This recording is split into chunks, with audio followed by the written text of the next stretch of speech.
Okay, well, thank you everyone for coming along today. We're launching this report about food banks in Cambridge, but it's worth reflecting on the overall situation for a second, which is the fact that around Britain, food banks are one of our huge growth industries. And in the Green Party, we have a very simple statement to make. We shouldn't rest until the last food bank closes because of lack of demand.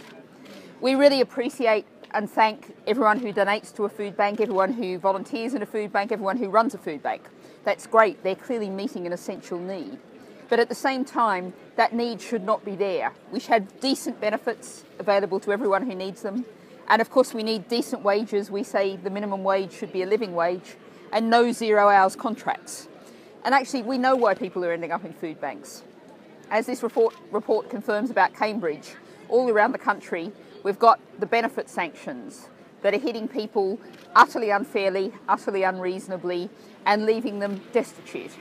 I was in the East Midlands visiting a food bank, and all of the staff there, the volunteers there, really remembered one guy who was a single dad.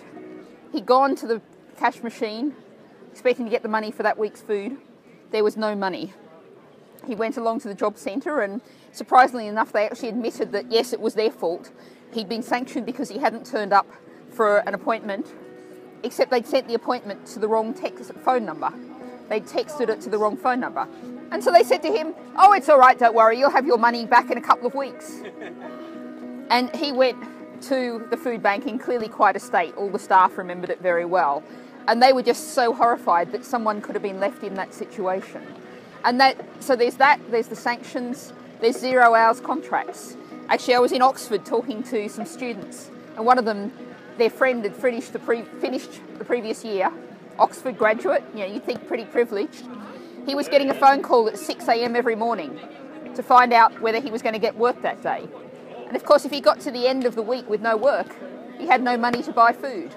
And this is just an unsustainable situation. We have to say decent benefits, decent wages. We need to turn this society around, which means we need real political change. And that's what the Green Party is offering.